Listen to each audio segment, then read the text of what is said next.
Hello বন্ধুরা, আমি শুভদীপ আর তোমরা দেখছো আমার চ্যানেল শুভদীপ রাজবংশী। আজকের ভিডিওর টপিক হলো প্রোনাউন।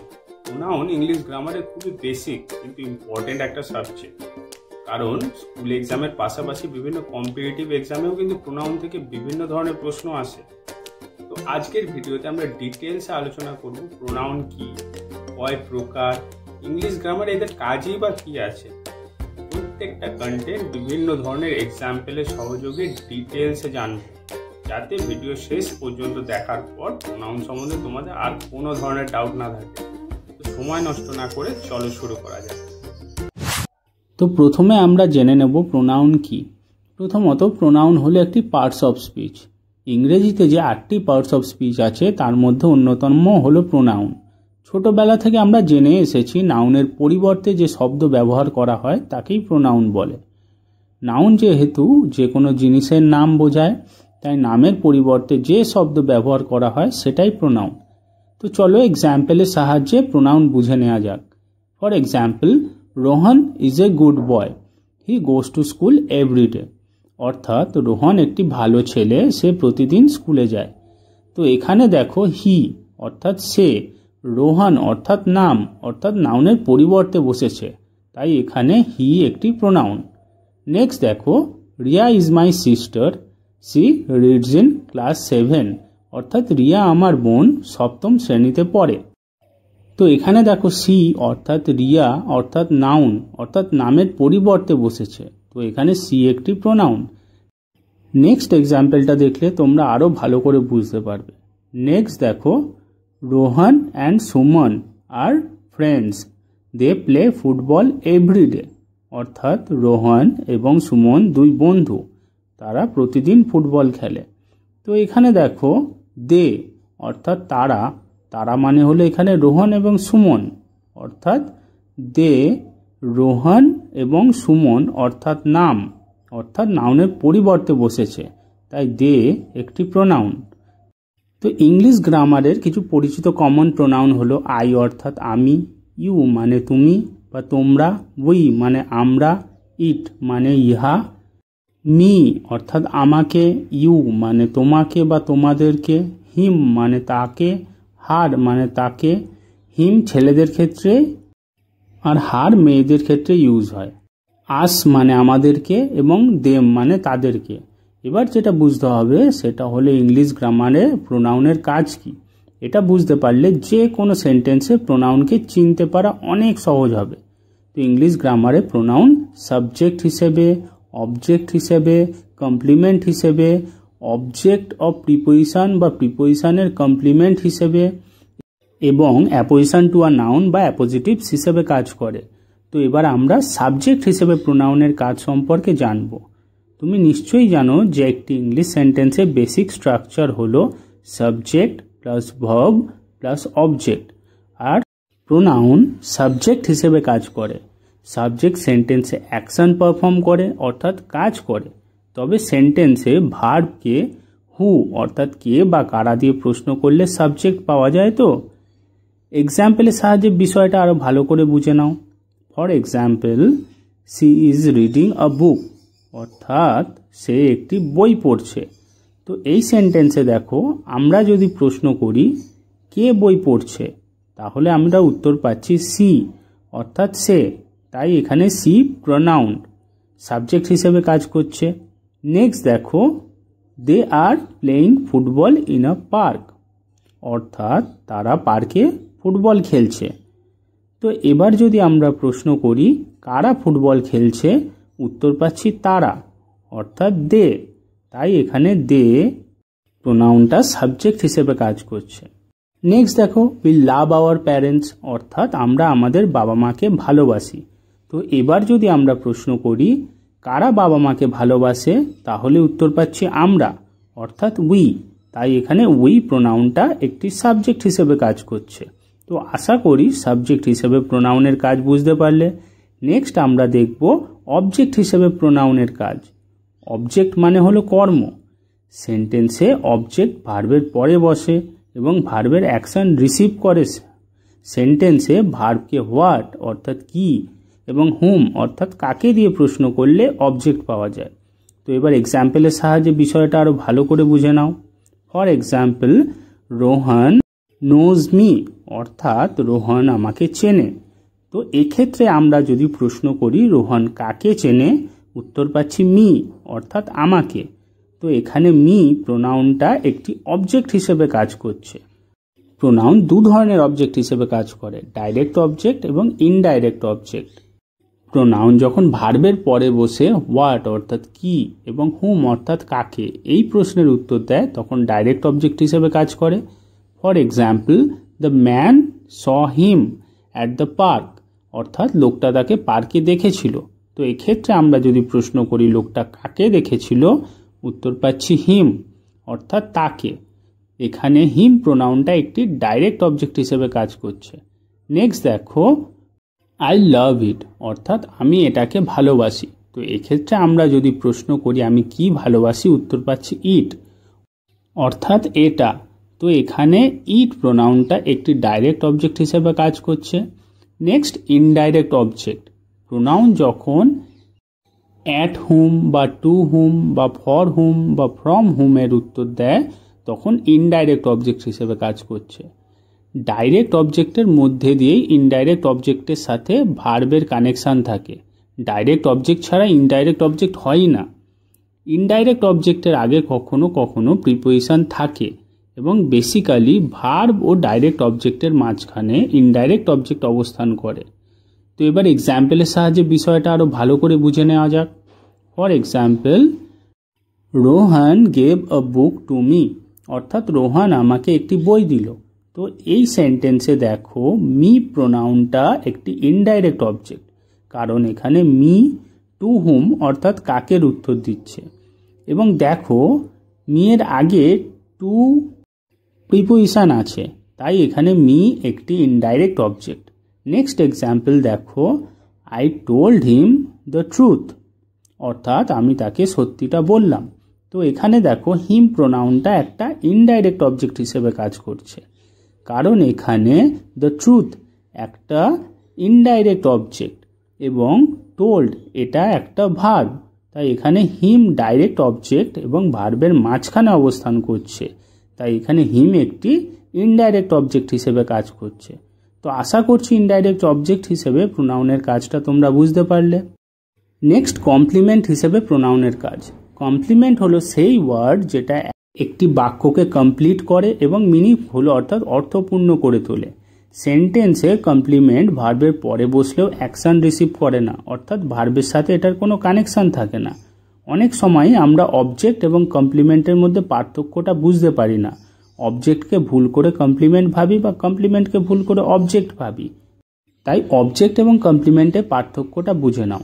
সেন্টেন্সে ভার্বের পর যে ওয়ার্ড থাকে সেটার সাথে যদি সাবজেক্টের মিল না থাকে তাহলে সেটা অবজেক্ট, আর যদি ভার্বের পর এমন ওয়ার্ড থাকে যেটার সাথে সাবজেক্টের মিল আছে বা যেটা আসলে সাবজেক্টকেই বোঝাচ্ছে তাহলে সেটা কমপ্লিমেন্ট। তো এবার এক্সাম্পলের সাহায্যে বিষয়টা আরও ভালো করে বুঝে নাও। For example, Suman plays cricket, অর্থাৎ সুমন ক্রিকেট খেলে। এই সেন্টেন্সে দেখো প্লেজ ভার্ব এবং ভার্বের পরে রয়েছে ক্রিকেট। এখানে ক্রিকেটের সাথে সুমনের কোনো মিল নেই, তাই এখানে ক্রিকেট একটি অবজেক্ট। নেক্সট এক্সাম্পল দেখো, সুমন ইজ এ বয়, অর্থাৎ সুমন একটি ছেলে। এই সেন্টেন্সে দেখো ভার্ব হলো ইজ আর ইজের পরে রয়েছে আ বয়।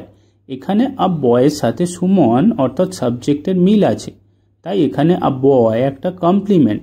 তো প্রোনাউন সাবজেক্ট কমপ্লিমেন্ট এবং অবজেক্ট কমপ্লিমেন্ট রূপে কাজ করে। এক্সাম্পলের সাহায্যে বিষয়টা আরও ভালো করে বুঝে নাও। For example, the best player on the team is he, অর্থাৎ সে দলের সেরা খেলোয়াড়। তো এই সেন্টেন্সে দেখো ভার্ব হলো ইজ এবং ইজের পরে আছে হি। এখানে দেখো হি এর সাথে দ্য বেস্ট প্লেয়ার অর্থাৎ সাবজেক্টের মিল আছে। এক্ষেত্রে হি এবং দ্য বেস্ট প্লেয়ার একজনকেই বোঝাচ্ছে, তাই এখানে হি প্রোনাউন একটি সাবজেক্ট কমপ্লিমেন্ট হিসেবে কাজ করছে। নেক্সট এক্সাম্পল দেখো, you painted the bathroom this, অর্থাৎ তুমি কি এই বাথরুমটাই পেন্ট করলে। এখানে দ্য বাথরুম একটি অবজেক্ট, কারণ আমরা যদি প্রশ্ন করি তুমি কি পেন্ট করলে তাহলে উত্তর পাচ্ছি দ্য বাথরুম, তাই বাথরুম এখানে একটি অবজেক্ট এবং এর পরেই রয়েছে দিস। এবং দিস প্রোনাউনটা বাথরুমকে বোঝাচ্ছে, তাই এখানে দিস প্রোনাউনটা একটি অবজেক্ট কমপ্লিমেন্ট হিসেবে কাজ করছে। তো আশা করি কমপ্লিমেন্ট হিসেবে প্রোনাউনের কাজ বুঝতে পারলে। তো এবার আমরা প্রিপোজিশন অবজেক্ট হিসেবে প্রোনাউনের কাজ বুঝে নেব।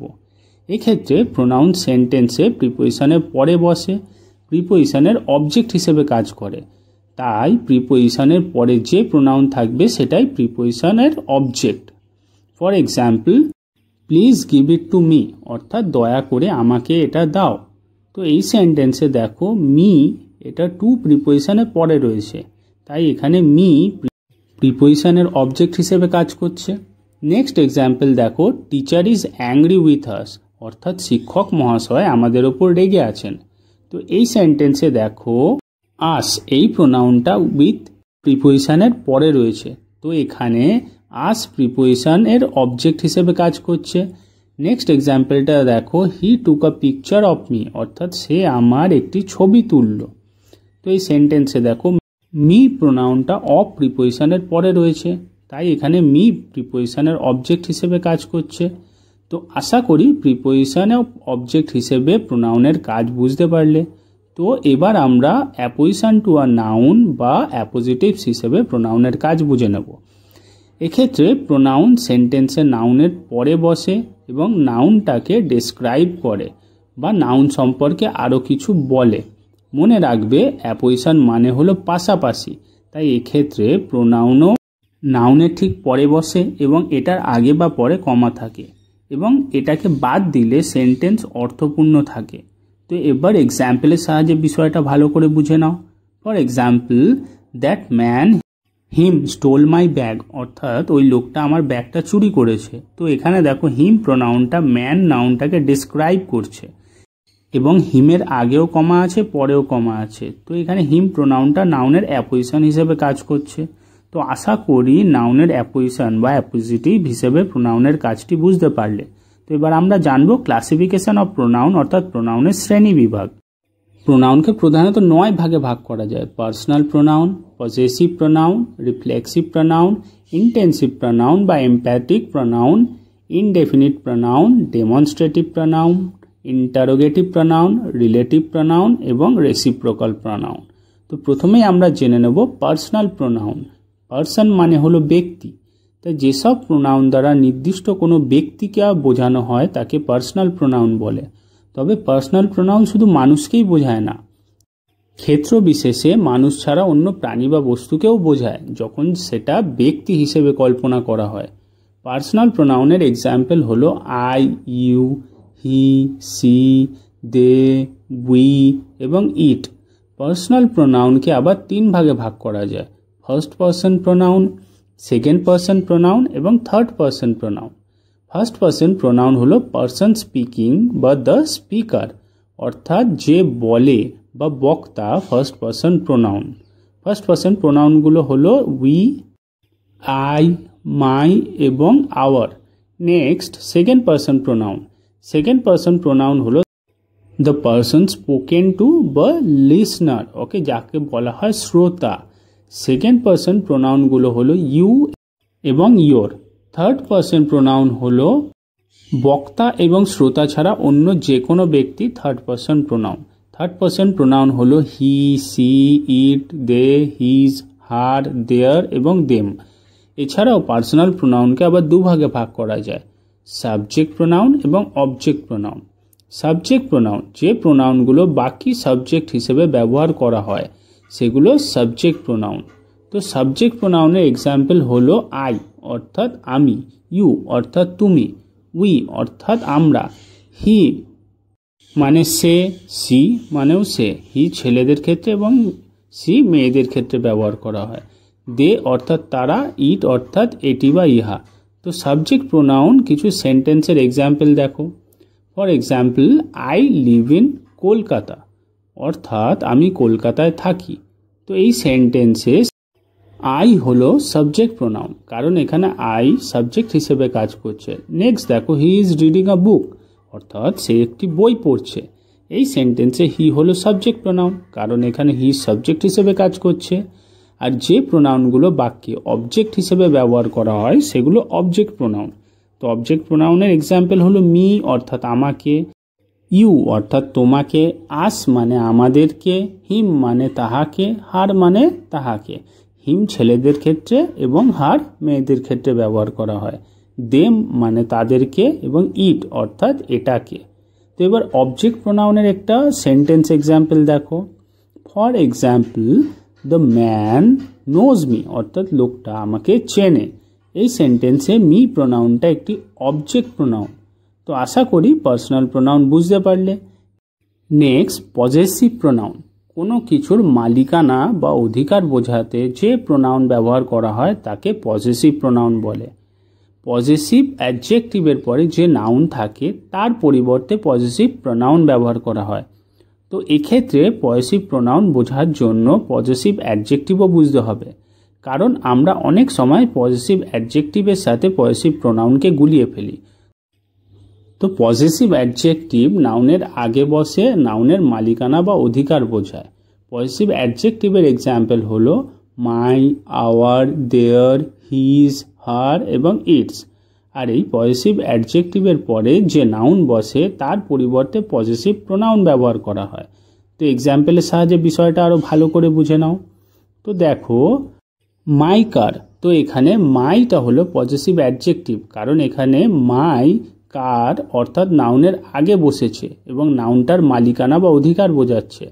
তো মাই কার এটার জন্য যে পজেসিভ প্রোনাউনটা ব্যবহার করা হবে সেটা হলো মাইন। তো এখানে মাইন মানেই কিন্তু মাই কার। তো একই রকমভাবে দেখো ইয়োর কার। এখানে ইয়োরটা হলো পজেসিভ অ্যাডজেক্টিভ আর এই পজেসিভ প্রোনাউনটাও হবে ইয়োর্স। সেমভাবে দেখো হিজ কার, এটার পজেসিভ প্রোনাউন হবে হিজ। হার কার, এটির পজেসিভ প্রোনাউন হবে হার্স। দেয়ার কার, এক্ষেত্রে পজেসিভ প্রোনাউন হবে দেয়ার্স। তো এবার পজেসিভ প্রোনাউনে কিছু সেন্টেন্স এক্সাম্পল দেখো। For example, this pen is mine অর্থাৎ এই পেনটা আমার। তো এখানে মাইন হলো পজেসিভ প্রোনাউন। নেক্সট এক্সাম্পলটা দেখো, the laptop on the table is his অর্থাৎ টেবিলের উপর ল্যাপটপটা তার। তো এখানে পজেসিভ প্রোনাউনটা হলো হিজ। মনে রাখবে পজেসিভ অ্যাডজেক্টিভের আগে নাউন থাকে আর পজেসিভ প্রোনাউনের আগে নাউন থাকে না। আর এটাই পজেসিভ অ্যাডজেক্টিভ এবং পজেসিভ প্রোনাউন চিনে নেওয়ার সহজ উপায়। তো আশা করি পজেসিভ প্রোনাউন বুঝতে পারলে। নেক্সট আমরা বুঝবো রিফ্লেক্সিভ প্রোনাউন। নিজেই, নিজেরই, আপনা, আপনি, স্বয়ং এবং নিজেদেরকে বোঝাতে ইংরেজিতে রিফ্লেক্সিভ প্রোনাউন ব্যবহার করা হয়। সাবজেক্ট এবং অবজেক্ট একই ব্যক্তি বা বস্তু হলে রিফ্লেক্সিভ প্রোনাউন বসাতে হয়। আসলে রিফ্লেক্সিভ প্রোনাউন সাবজেক্টকেই অবজেক্ট হিসেবে রিফ্লেক্ট করে। তো রিফ্লেক্সিভ প্রোনাউনের এক্সাম্পল হলো myself, yourself, himself, herself, itself, ourselves, themselves এবং ইয়োর সেলফ। তো এক্ষেত্রে জেনে রাখো এসিএলএফ সেলফ যুক্ত হয় সিঙ্গুলারে আর এসিএলভিএ সেলফ যুক্ত হয় প্লুরালের শেষে। অর্থাৎ এক বা একজনকে বোঝালে সেলফ হবে আর একের বেশি বোঝালে সেলফস হবে।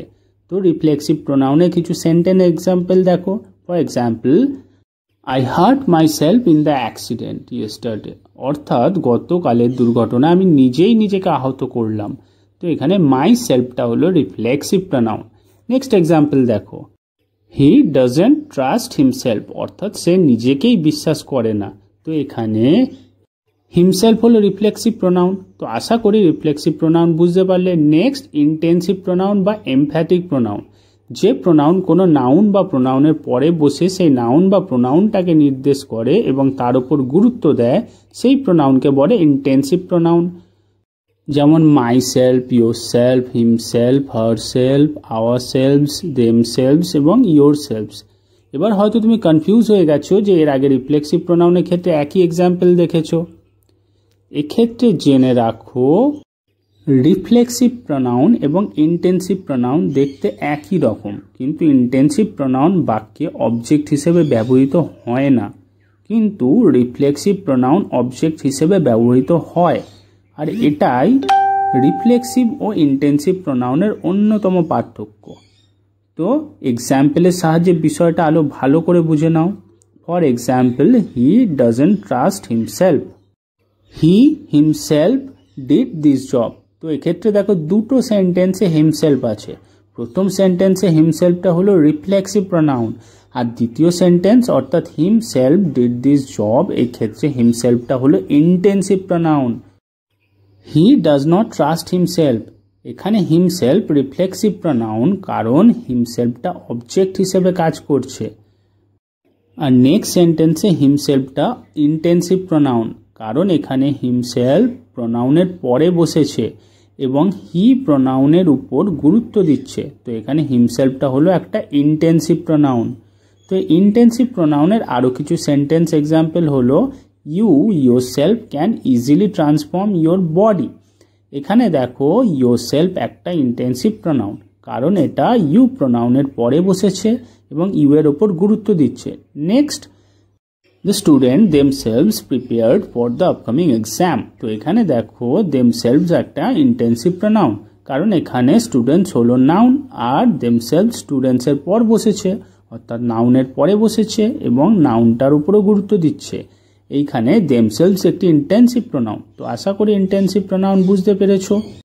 নেক্সট, ইনডেফিনিট প্রোনাউন, যে প্রোনাউন কোনো নির্দিষ্ট ব্যক্তি বা বস্তুকে না বুঝিয়ে অনির্দিষ্ট ব্যক্তি বা বস্তুকে বোঝায় তাকে ইনডিফিনাইট প্রোনাউন বলে। তো ইনডিফিনাইট প্রোনাউনের এক্সাম্পল হলো এনি অর্থাৎ যে কোনো, এনিওয়ান অর্থাৎ যে কেউ, এনিবডি মানে যে কেউ, এনিওয়্যার অর্থাৎ যে কোনো জায়গা, এনিথিং মানে যে কোনো কিছু, সামওয়ান অর্থাৎ কেউ, সামবডি মানে কেউ, সামওয়্যার অর্থাৎ কোথাও কোথাও, সামথিং অর্থাৎ কিছু, নো ওয়ান মানে কেউ না, নোবডি মানেও কেউ না, নোওয়্যার মানে কোথাও না, নান মানে কেউ না, এভরিওয়ান মানে সবাই, এভরিবডি মানেও সবাই, আর এভরিথিং মানে সব কিছু, আর এভরিওয়্যার মানে সব জায়গায়, ইট মানে প্রত্যেক, ফিউ মানে কয়েক, মেনি মানে অনেক। তো এবার ইনডিফিনাইট প্রোনাউনের কিছু সেন্টেন্স এক্সাম্পল দেখো। For example, somebody at my sandwich, অর্থাৎ কেউ একজন আমার স্যান্ডউইচটা খেয়েছে। তো এখানে সামবডি হলো ইনডেফিনিট প্রোনাউন, কারণ সামবডি অর্থাৎ যে কেউ বলতে কাউকে নির্দিষ্ট করে বোঝাচ্ছে না। এখানে যে কেউ যে কোনো ব্যক্তি হতে পারে, এখানে সামবডি হলো একটি ইনডিফিনাইট প্রোনাউন। নেক্সট এক্সাম্পল দেখো, anyone can play this game, অর্থাৎ যে কেউ এই গেম খেলাটা খেলতে পারে। তো এখানে এনিওয়ান এটা একটা ইনডিফিনাইট প্রোনাউন, কারণ এখানে এনিওয়ান অর্থাৎ যে কেউ বলতে কোনো নির্দিষ্ট ব্যক্তিকে বোঝাচ্ছে না, এখানে যে কোনো ব্যক্তিকে বোঝাচ্ছে, অর্থাৎ অনির্দিষ্ট করে বোঝাচ্ছে। তো এখানে এনিওয়ান একটি ইনডিফিনাইট প্রোনাউন। এক্ষেত্রে জেনে রাখো ইনডিফিনাইট অ্যাডজেক্টিভ এবং ইনডিফিনাইট প্রোনাউনের মধ্যে কিন্তু কিছু তফাৎ আছে, দুটো একে অপরের থেকে আলাদা এবং দুটোর কাজও আলাদা। এখানে দুটোর মধ্যে তফাৎ হলো ইনডিফিনাইট অ্যাডজেক্টিভ নাউনকে ডেসক্রাইব করে আর ইনডিফিনাইট প্রোনাউন নাউনকে রিপ্লেস করে। সাধারণত ইনডিফিনাইট অ্যাডজেক্টিভের পরে নাউন থাকে, কিন্তু ইনডিফিনাইট প্রোনাউনের আগে বা পরে কোথাও কোনো নাউন থাকে না। ইনডিফিনাইট প্রোনাউন সেন্টেন্সে স্বাধীনভাবে বসে। তো এক্সাম্পলের সাহায্যে পার্থক্যটা আরও ভালো করে বুঝে নাও। For example, many people gather there, অর্থাৎ অনেক মানুষ সেখানে জড়ো হলো। এখানে দেখো মেনি একটা ইনডিফিনাইট অ্যাডজেক্টিভ, কারণ এখানে পিপল একটা নাউন এবং মেনি পিপল অর্থাৎ নাউনের আগে পিপলকে ডেসক্রাইব করছে, তাই মনে রাখো এটি একটি ইনডিফিনাইট অ্যাডজেক্টিভ। নেক্সট এক্সাম্পল দেখো, মেনি আর ডান্সিং অ্যান্ড লাফিং, অর্থাৎ অনেকেই নাচছে এবং হাসছে। এখানে মেনি হলো একটা ইনডিফিনাইট প্রোনাউন। এখানে দেখো মেনির আগে বা পরে কোথাও কোনো নাউন নেই।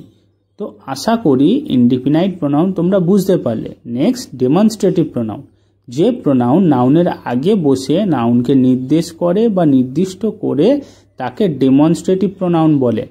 তো ডেমনস্ট্রেটিভ প্রোনাউনের এক্সাম্পল হলো দিস অর্থাৎ এইটা, দ্যাট অর্থাৎ ওইটা, দিস অর্থাৎ এইগুলো, দোজ অর্থাৎ ওইগুলো। এক্ষেত্রে জেনে রাখো দিস কাছের জিনিস বোঝাতে ব্যবহার করা হয় আর দ্যাট দূরের জিনিস বোঝাতে ব্যবহার করা হয়, এবং দিস সিঙ্গুলার এবং এটার প্লুরাল হলো দিস, আর দ্যাট সিঙ্গুলার এবং এটার প্লুরাল হলো দোজ। তো ডেমনস্ট্রেটিভ প্রোনাউনের কিছু সেন্টেন্স এক্সাম্পল দেখা যাক। For example, this is my favourite বুক, অর্থাৎ এটা আমার প্রিয় বই। তো এখানে দিস হলো একটা ডেমনস্ট্রেটিভ প্রোনাউন। নেক্সট এক্সাম্পল দেখো, দ্যাট ইজ আ নাইস কার, ওইটা সুন্দর একটা গাড়ি। তো এখানে দ্যাট হলো একটা ডেমনস্ট্রেটিভ প্রোনাউন। আশা করি ডেমনস্ট্রেটিভ প্রোনাউন বুঝতে পারলে। তো এবার ইন্টারোগেটিভ প্রোনাউন দেখি। যে প্রোনাউন প্রশ্ন জিজ্ঞাসা করার জন্য ব্যবহার করা হয় তাকে ইন্টারোগেটিভ প্রোনাউন বলে। তো ইন্টারোগেটিভ প্রোনাউনের এক্সাম্পল হলো হু অর্থাৎ কে, হুইচ অর্থাৎ কোনটি, হোয়াট অর্থাৎ কি, হোয়েন মানে কখন, হুজ মানে কার বা কাদের, এবং হুম মানে কাহাকে। এক্ষেত্রে জেনে রাখো ইন্টারোগেটিভ প্রোনাউন সেন্টেন্সের শুরুতেই থাকে। For example, who are you, তুমি কে। হোয়াট ইজ দ্য প্রবলেম, সমস্যাটা কি। ওয়্যার ডু ইউ লিভ অর্থাৎ তুমি কোথায় বাস করো। ওয়েন ডু ইউ স্টাডি অর্থাৎ তুমি কখন পড়াশোনা করো। এই সেন্টেন্সগুলোতে দেখো হু, হোয়াট, ওয়্যার এবং ওয়েন সেন্টেন্সের শুরুতেই বসেছে। আবার এই সেন্টেন্সগুলোয় দেখো which book do you want to read অর্থাৎ তুমি কোন বইটা পড়তে চাও। What colour is your car, তোমার গাড়ির রং কি। হুজ ব্যাগ ইজ দিস, এটা কার ব্যাগ। এখানে হুইচ, হোয়াট, হুজ এগুলো কিন্তু ইন্টারোগেটিভ প্রোনাউন নয়, এগুলো হলো ইন্টারোগেটিভ অ্যাডজেক্টিভ। পার্থক্যটা আমাদের বুঝতে হবে। এখানে দেখো হুইচ, হোয়াট এবং হুজ এগুলো নাউনের আগে বসে নাউনের দোষগুণ বোঝাচ্ছে। অন্যদিকে এই সেন্টেন্সগুলোতে দেখো হু, হোয়াট, হোয়ার, ওয়েন এরপরে কোনো নাউন নেই, তাই এগুলো ইন্টারোগেটিভ প্রোনাউন। তো আশা করি ইন্টারোগেটিভ অ্যাডজেক্টিভ এবং ইন্টারোগেটিভ প্রোনাউনের পার্থক্য বুঝতে পারলে এবং ইন্টারোগেটিভ প্রোনাউনটাও বুঝতে পারলে। তো নেক্সট প্রোনাউন আমরা শিখব রিলেটিভ প্রোনাউন। যে প্রোনাউন আগে থেকে উল্লেখিত কোনো নাউন বা প্রোনাউনকে নির্দিষ্ট করে এবং দুটো সেন্টেন্সকে যুক্ত করে তাকে রিলেটিভ প্রোনাউন বলে। তো রিলেটিভ প্রোনাউনের এক্সাম্পল হলো who, which, what, that, whom, whose এবং ওয়্যার। তো এবার কিছু সেন্টেন্স এক্সাম্পল দেখুন। তো ফার্স্ট এক্সাম্পলটা দেখো, this is the place where we first met অর্থাৎ এটা হলো সেই জায়গা যেখানে আমরা প্রথম দেখা করেছিলাম। তো এই সেন্টেন্সে দেখো ওয়্যার হলো একটা রিলেটিভ প্রোনাউন, কারণ এখানে ওয়্যার প্লেস নাউনটাকে নির্দেশ করছে এবং দুটো সেন্টেন্সকে যুক্তও করছে, তাই এখানে ওয়্যার একটা রিলেটিভ প্রোনাউন। নেক্সট এক্সাম্পল দেখো, the movie that we watched last night was really interesting অর্থাৎ গত রাতে আমরা যে মুভিটা দেখলাম সেটা খুবই মজাদার ছিল। তো এই সেন্টেন্সে দ্যাট এটা একটা রিলেটিভ প্রোনাউন, কারণ এখানে দ্যাট মুভি নাউনটাকে নির্দেশ করছে এবং দুটো সেন্টেন্সকেও যুক্ত করছে, তাই এখানে দ্যাট একটা রিলেটিভ প্রোনাউন। নেক্সট এক্সাম্পল দেখো, the person who stole my wallet has been caught অর্থাৎ যে আমার ওয়ালেট চুরি করেছিল সে ধরা পড়েছে। এখানে দেখো হু এটা একটা রিলেটিভ প্রোনাউন, কারণ এখানে হু পারসন নাউনটাকে নির্দেশ করছে এবং দুটো সেন্টেন্সকেও যুক্ত করছে, তাই এখানে এটি একটি রিলেটিভ প্রোনাউন। এক্ষেত্রে জেনে রাখো হু এবং হুম অনলি পিপল অর্থাৎ ব্যক্তির ক্ষেত্রে ব্যবহার করা হয়, হুইচ ব্যবহার করা হয় থিংস, কোয়ালিটিস এবং আইডিয়াস অর্থাৎ ব্যক্তি এবং বস্তু উভয়ের ক্ষেত্রেই ব্যবহার করা হয়। আবার হোয়াট ব্যবহার করা হয় অনলি থিংস অর্থাৎ শুধুমাত্র বস্তুর ক্ষেত্রে। রিলেটিভ প্রোনাউনের ক্ষেত্রে এই ব্যাপারটা কিন্তু অবশ্যই মনে রাখবে। তো আশা করছি রিলেটিভ প্রোনাউনটা তোমরা বুঝতে পারলে। সো নেক্সট এবং লাস্ট প্রোনাউন হলো রেসিপ্রোকাল প্রোনাউন। যে প্রোনাউন দুই বা তার বেশি ব্যক্তি বা বস্তুর মধ্যে পারস্পরিক সম্পর্ক বোঝায় তাকেই রেসিপ্রোকাল প্রোনাউন বলে। রেসিপ্রোকাল প্রোনাউনের এক্সাম্পল হলো ইচ আদার এবং ইচ আদার ব্যবহার করা হয় দুটোর মধ্যে পারস্পরিক সম্পর্ক বোঝাতে, আর ওয়ান আনাদার বোঝানো হয় দুটোর বেশি জিনিসের মধ্যে পারস্পরিক সম্পর্ক বোঝাতে। তো এবার সেন্টেন্স এক্সাম্পলের সাহায্যে রেসিপ্রোকাল প্রোনাউনটা বুঝে নেওয়া যাক। For example, the two brothers hate each other অর্থাৎ দুই ভাই একে অপরকে ঘৃণা করে। তো এখানে দেখো ইচ আদার একটা রেসিপ্রোকাল প্রোনাউন এবং এখানে দেখো ইচ আদার টু ব্রাদার্স অর্থাৎ দুই ভাইয়ের মধ্যে পারস্পরিক সম্পর্ককে বোঝানোর জন্য ব্যবহার করা হয়েছে। নেক্সট এক্সাম্পল দেখো, the players congratulated one another after the game অর্থাৎ খেলার শেষে খেলোয়াড়রা একে অপরকে অভিনন্দন জানালো। এখানে দেখো ওয়ান অ্যানাদার একটা রেসিপ্রোকাল প্রোনাউন এবং এটা দুজনের বেশির ক্ষেত্রে ব্যবহার করা হয়েছে, তাই এখানে ওয়ান অ্যানাদার একটা reciprocal pronoun. So I wish তোমরা সকলেই সমস্ত ধরনের প্রোনাউন খুব ভালোভাবে বুঝতে পেরেছো এবং প্রোনাউনের কনসেপ্টটা তোমাদের খুবই ক্লিয়ার হয়ে গেছে। ভিডিওটা ভালো লেগে থাকলে অবশ্যই লাইক এবং শেয়ার করবেন এবং চ্যানেলটা ভালো লাগলে অবশ্যই সাবস্ক্রাইব করবে।